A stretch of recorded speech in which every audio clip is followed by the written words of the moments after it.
Hello दोस्तों, मैं हूं प्रशांत। हम लोग एमपीडेट वर्ग 2 की तैयारी कर रहे हैं। पिछले लेसन में हम लोगों ने ज्योमेट्री के बारे में बहुत कुछ देखा था। आइए उसको हम आगे लेकर चलते हैं। अगला टॉपिक है हमारा सिमिलरिटी ऑफ ट्राइंगल्स, समरूपता। दो ट्राइंगल्स हैं, दो त्रिभुज हैं, समरूप कब होंगे हम इसके बारे में यहाँ पर देखेंगे। समरूपता क्या होती है? उसके जैसा रूप। समरूपता का अर्थ क्या है? समरूप मतलब जैसा उसका रूप है वैसा ही इसका रूप है। तो ध्यान दीजिए यहाँ पर, जैसे एक ट्राइंगल है ए बी सी, एक ट्राइंगल है पी क्यू आर। ये समरूप का सिंबल है आपका। यहाँ पर समरूप का सिंबल आपका हो जाएगा ये वाला। ध्यान दीजिएगा इसको। ठीक है, ट्राइंगल ए बी सी समरूप है पी क्यू आर के। Triangle A B C similar है किसके? पी क्यू आर ट्राइंगल के। कब होगा? इसमें दो चीजें रहती है आपके किसी भी ट्राइंगल में। दो चीजें होती हैं, एंगल्स होते हैं, कोण होते हैं उनमें, और उनमें भुजाएं होती है। ये आपका एक्स्ट्रा है, इसको नोट कर लीजिएगा, एग्जाम में पूछा जाता है।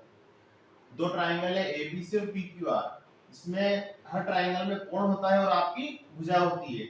यदि दो ट्राइंगल के कोण समान हो, यहां ध्यान दीजिएगा, ट्राइंगल एबीसी है, ट्राइंगल में angle A, angle B, angle C है। ये किसके इक्वल हो? एंगल पी, एंगल क्यू और एंगल आर के। पहला पॉइंट तो आपका ये आया। ये संगत कोण, उसे करस्पॉन्डिंग एंगल इक्वल होना चाहिए। एंगल ए किसके इक्वल होना चाहिए? एंगल पी के, एंगल बी एंगल क्यू के और एंगल सी एंगल आर के। पहली प्रॉपर्टी तो ये हुई आपकी समरूपता की। दूसरी प्रॉपर्टी ये है आपकी भुजा समानुपाती होना चाहिए। दूसरी प्रॉपर्टी क्या है? भुजाएं ऐसी कैसी होनी चाहिए? आपस में समानुपाती होनी चाहिए। जैसे ये है A B upon P Q equal to B C upon Q R equal to A C upon P R. ये आपकी दूसरी कंडीशन है। पहली कंडीशन क्या है आपकी कि जो उनके एंगल हैं करस्पॉन्डिंग एंगल इक्वल होने चाहिए। दूसरे में भुजाएं कैसी होनी चाहिए? समानुपाती होनी चाहिए। तो हम उसे बोल देंगे ट्राइंगल ए बी सी समरूप है, सिमिलर है किसके? ट्राइंगल पी क्यू आर के। क्या आपकी सिमिलरिटी की प्रॉपर्टी होती है। आगे देखिएगा,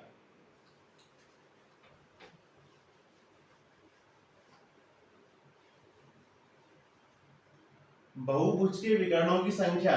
एग्जाम में ऑब्जेक्टिव में पूछता है आपको बहुभुज के विकर्णों की संख्या। आपको यहाँ पर n का वैल्यू देगा, जो भी रहेगा इसे पुट करके आप विकर्णों की संख्या आप लोग निकाल सकते हो। बहुत इजी फॉर्मूला है, तो ध्यान दे लीजिएगा।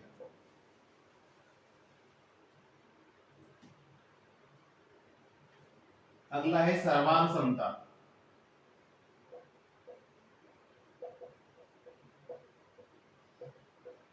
कॉन्ग्रुएंसी। सर्वांग समता या फिर कॉन्ग्रुएंसी। आपके पास दो ट्राइंगल है, ट्राइंगल ए बी सी और ट्राइंगल पी क्यू आर।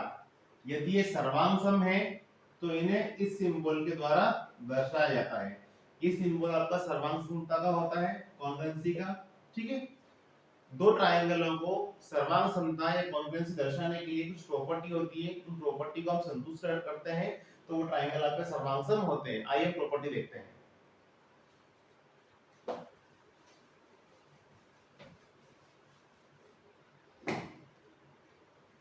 पहली प्रॉपर्टी है S S S, side side side, अर्थात भुजा भुजा भुजा। आपने दो प्रॉपर्टी है, ध्यान दीजिएगा। ये ट्राइंगल आपका ए बी सी, ठीक है। ये ट्राइंगल है आपका पी क्यू आर। ये सर्वांग सम होंगे। कब होंगे? यदि ये प्रॉपर्टी संतुष्ट हो। पहली प्रॉपर्टी क्या है आपकी? S S S, side side side, भुजा भुजा भुजा। इनकी परस्पर भुजाएं कैसी हो? आपस में इक्वल हो। ए बी किसके इक्वल हो? यहाँ पर पी क्यू के। BC किसके इक्वल है यहाँ पर QR के, और AC किसके इक्वल है यहाँ पर PR के। दो ट्राइंगल सर्वांग होंगे तो कब होंगे, यदि उनकी जो भुजाएं हैं वो किसी में परस्पर इक्वल हैं। AB इक्वल है PQ के, BC इक्वल है QR के, और AC इक्वल है आपकी PR के। ये आपकी SSS साइड साइड साइड भुजा भुजा भुजा कहलाती है, प्रॉपर्टी कहलाती है। ठीक है, दूसरी प्रॉपर्टी देखिएगा,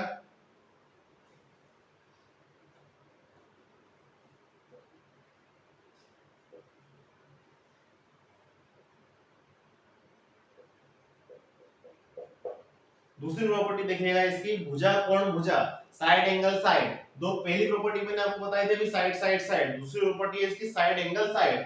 ठीक है, साइड एंगल साइड, भुजा कोण भुजा। ध्यान दीजिएगा, ये दो ट्राइंगल है हमारे पास, triangle ABC and triangle PQR। इसकी कोई सी भी दो भुजा ले लीजिए। मान लीजिए ये भुजा ले लेता हूं मैं, एक भुजा ले ली मैंने AB, एक भुजा ले लेता हूं मैं BC। ठीक है, इस ट्राइंगल में एक भुजा ले लेता हूं मैं PQ, इस ट्राइंगल में दूसरी भुजा ले लेता हूं मैं QR। अब यदि ये दोनों भुजाएं बराबर हो, ट्राइंगल ABC की भुजा AB ली हमने, AB की करस्पॉन्डिंग भुजा कौन सी है PQ in triangle PQR। Triangle ABC में भुजा AB की करस्पॉन्डिंग भुजा या उसके संगत भुजा PQ है, तो AB किसके बराबर होना चाहिए PQ के। पहली कंडीशन तो आपकी ये हो गई, ये प्रॉपर्टी संतुष्ट कर रहे हैं, नाम से ही स्पष्ट है, साइड एंगल साइड, दो भुजा है और एक कोण है। दूसरी भुजा कौन सी ली हमने BC, आप ऐसी भी ले सकते हो, कोई फर्क नहीं पड़ता, कोई सिर्फ दो भुजा लेनी है।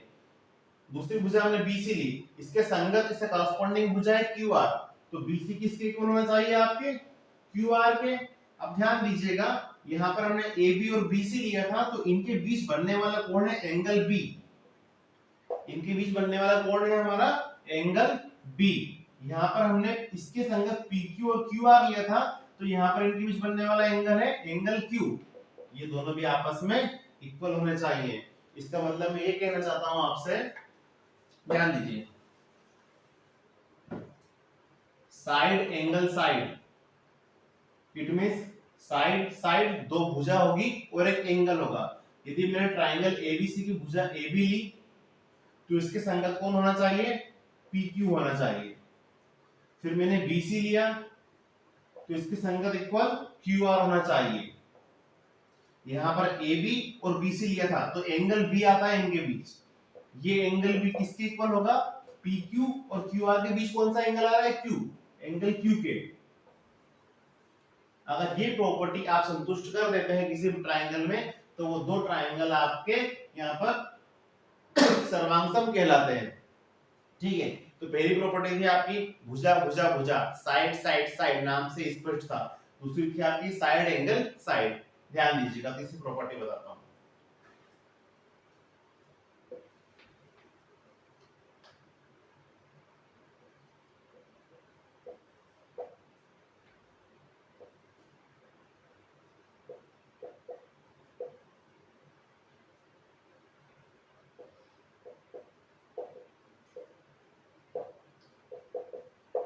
तीसरी प्रॉपर्टी में नाम से स्पष्ट ही है, एंगल साइड एंगल। यहाँ पर दो एंगल लिए जाएंगे और दो एंगल और एक हमारी साइड होगी। जिस प्रकार मैंने अभी दूसरी प्रॉपर्टी बताई थी, उसी प्रकार यहाँ पर होगा आपका। आप दो एंगल ले लीजिए, पहला एंगल ले लेते हैं हम लोग, मान लीजिए एंगल ए, एंगल ए ले लिया हमने। इस ट्राइंगल में एंगल पी, ट्राइंगल एबीसी में एंगल ए और ट्राइंगल पीक्यूआर में करस्पॉन्डिंग एंगल कौन है एंगल पी, ये इक्वल होना चाहिए। दूसरा एंगल लीजिए, एंगल सी ले लीजिए। हमने एबीसी में कौन सा एंगल लिया सी, तो इसके करस्पॉन्डिंग कौन है एंगल आर। ठीक है, इनके बीच कौन सी भुजा बन रही है एसी, और यहां पर पी आर। ये आपका एंगल साइड एंगल प्रॉपर्टी कहलाती है। तो ये तीनों प्रॉपर्टी थी, आपको मैंने तीनों वन बाय वन बता दी है। इसके द्वारा आप ट्राइंगल को यहाँ पर सर्वांग कैसे होते हैं दर्शा सकते हैं। ऑब्जेक्टिव में पूछता है, तो आप इस पर अच्छे से ध्यान कीजिएगा। चैनल अच्छा लगता है तो लाइक कीजिए, कमेंट कीजिए, शेयर कीजिए, सब्सक्राइब कीजिए, अच्छे से तैयारी कीजिए। शुक्रिया, थैंक यू।